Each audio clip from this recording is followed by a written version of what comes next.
Hello guys, welcome back to my channel. आज बहुत दिनों बाद मैं वीडियो बना रही हूँ, कुछ इन्फॉर्मेटिव वीडियो जो कि होने वाली है ऑब्वियसली यूक्रेन के वॉर के बारे में, रशिया यूक्रेन वॉर के बारे में। इस वीडियो में मैं आपको बताने वाली हूँ पहले तो यूक्रेन में कैसी सिचुएशन है, सेकेंड ऑफ ऑल कि इंडियन गवर्नमेंट क्या एक्शन ले रही है उसके लिए, थर्ड कि हमारी यूनिवर्सिटी क्या कह रही है उसके लिए, फोर्थ कि बच्चे वहाँ पे कैसे जा सकते हैं, कौन से मीन्स आप किस कंट्री के थ्रू वहाँ पे एंटर कर सकते हो, या फिर वहाँ पे जो जो ऑप्शंस हैं उस सब के बारे में इस वीडियो में बात होने वाली है। यार चलो कंटिन्यू करते हैं। मैं आपको पहले तो बताती हूँ कि यूक्रेन की जो कंडीशन है वो कैसी है। जो न्यूज़ में देख रहे हैं वो 100% ट्रूथ नहीं है, क्योंकि एक हाइप क्रिएट कर दिया जाता है न्यूज़ चैनल्स के थ्रू, जिससे कि सब लोग हाइपर हो जाते हैं। इवन कि वो कुछ सही होता है, उसमें बहुत कुछ हाइप करके बताया गया होता है वीडियोस में। ये तो एक मोस्ट कॉमन चीज़ है जो कि इंडिया में पता होती है सबको कि ऐसे न्यूज़ चैनल वाले ऐसे ही बताने वाले हैं। और सेकेंड ऑफ ऑल यूक्रेन में क्या हो रहा है इस टाइम पे, जैसे कि कुछ सिटीज हैं, जैसे कि कीव हो गया, खारकीव हो गया, मतलब 2-3 ऐसी जगह है जहाँ पे जो यूनिवर्सिटीज हैं वो रन कर ही नहीं सकती हैं। तो जो उनकी यूनिवर्सिटीज हैं तो वो कहीं और ट्रांसफर हो गई हैं बॉर्डर्स के पास, यूरोपियन बॉर्डर्स के पास। तो बच्चे वहां पे कंटिन्यू करेंगे, ऐसा नहीं है कि बच्चों को वो अब कंटिन्यू नहीं कर सकते हैं, तो उनकी यूनिवर्सिटीज उनको वहां पे कंटिन्यू करा रही है। एंड थर्ड ये बात है यूक्रेन में कि सब कुछ अवेलेबल है, लाइट है, जैसे ओडेसा हो गया, लिवीव हो गया, इवानो फ्रांसिस्क हो गया।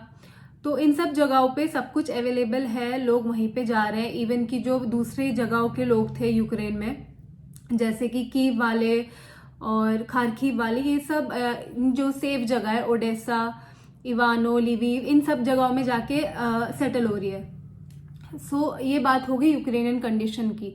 अब मैं आती हूँ कि जो इंडियन गवर्नमेंट है वो क्या कह रही है इस बारे में। और उन लोगों ने, जो इंडियन गवर्नमेंट है, उन्होंने जो बच्चे आए हैं 20,000 जो बच्चे वापस आए हैं उनके लिए क्या एक्शन ले रही है, उन्हें क्या सजेस्ट कर रही है, फिर मैं आपको ये बताती हूँ। अब तो जो इंडियन गवर्नमेंट है तो इसका ये है बेसिकली, वो कह रहे हैं कि जो बच्चे चले गए हैं, तो जो आपने देखी होगी एडवाइजरी, नहीं देखी है तो मैं यहाँ पे लगा देती हूँ।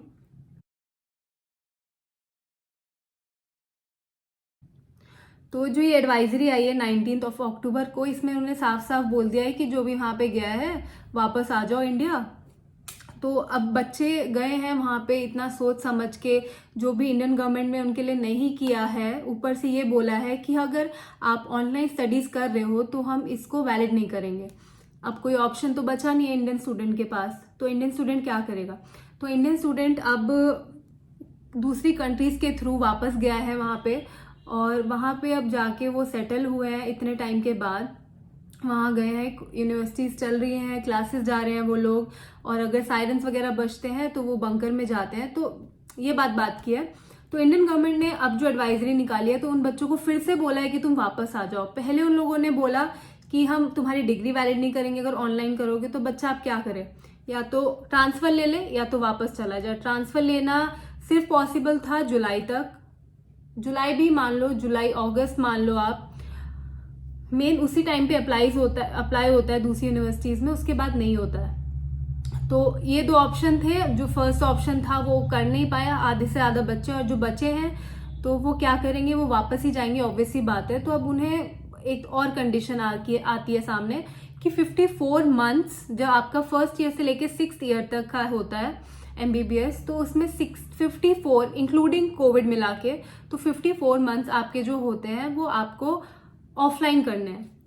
अब तो इस कंडीशन को पूरा करने के लिए बच्चों को वापस तो जाना पड़ेगा। अब इतने साल लोगों ने इसमें लगाए हैं, नोबल प्रोफेशन है इतना, तो अब उसको कंप्लीट करने के लिए तो फिर बच्चों को वापस जाना ही पड़ रहा है। इवन कि उनके पेरेंट्स को बहुत, मतलब अपना दिल स्ट्रांग करके उनको वापस भेजना पड़ रहा है, ऑब्वियस सी बात है।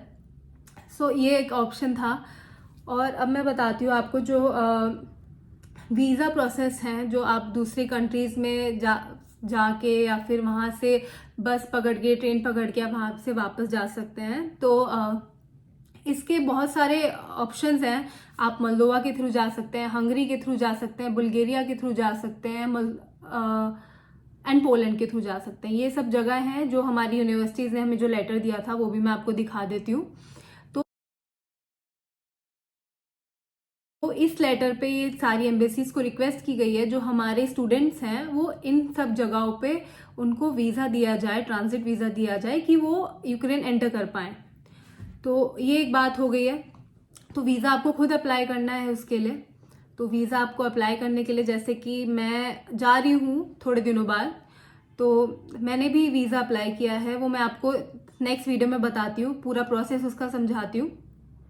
और मेरा वीज़ा आ भी गया है विद इन 4-5 डेज, तो मेरा वीज़ा भी आ गया।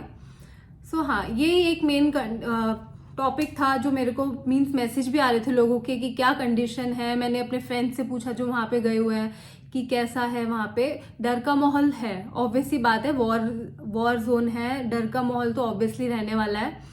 और कंडीशन है कि जैसे मैं बता देती हूँ आपको, वहाँ पे सायरन्स बजते हैं, तो जब जिस टाइम सायरन बज रहे होते हैं तो आप अगर मॉल में हैं या फिर कहीं पे हैं तो आपको वहाँ से निकलना है।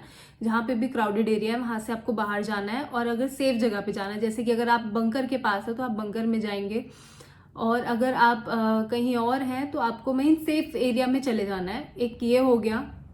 दूसरा है कि वहाँ की जो गवर्नमेंट है वो इसके लिए कोई आपका एक्शन नहीं लेगी, या फिर जो भी है आपको खुद ही देखना है वहाँ पे। और मेरे फ्रेंड्स ने बताया है कि जो ग्रॉसरी वगैरह है वो सब कुछ अवेलेबल है। थोड़ा सा प्राइस इंक्रीज हुआ है बिकॉज इवन की ग्रेवन का भी जो रेट है वो कम हुआ है, डॉलर स्ट्रांग हुआ है, तो उसके हिसाब से जैसे पहले आपको मिल जाता था 27 इंटू 100 करके, तो वही अब आपको मिलता है 38-40 के अराउंड मिल जाता है आपको। तो हाँ, तो प्राइस भी जैसे जैसे इंक्रीज हुए हैं, जैसे जैसे ग्रेविना कम हुआ है, वैसे वैसे ही तो चीज़ें वहाँ पे रेट भी उनके वैसे ही हुए हैं। तो बस हाँ, इतनी ही बात थी। मैंने इतना ही पहले सोचा था इस वीडियो में बताऊंगी। तो अगर आपको ये वीडियो यूजफुल लगी है तो please do like, share and subscribe करें। और अगर आपको कोई भी क्वेश्चन है आप पूछ सकते हैं, मेरे इंस्टाग्राम पे भी आप जाके पूछ सकते हैं, जो कि एक्सप्लोर विद अदिति के नेम से ही है। आप वहाँ पे मैसेज कर सकते हैं, कमेंट सेक्शन में बोल सकते हैं। और अभी मैं नेक्स्ट वीडियो में डालने वाली हूँ कि मोल्दोवा का वीज़ा आप कैसे अप्लाई कर सकते हैं, सारा प्रोसेस, डॉक्यूमेंट्स जो भी चाहिए, तो मैं उस सब के बारे में बता देती हूँ, क्योंकि मेरा लग गया है और लोग पूछते हैं एक दूसरे से, तो मैं आपको सही सही इसमें बता देती हूँ, क्योंकि ईजी है, ऐसा कुछ नहीं है, 5-6 दिन में आ जाता है। मेरा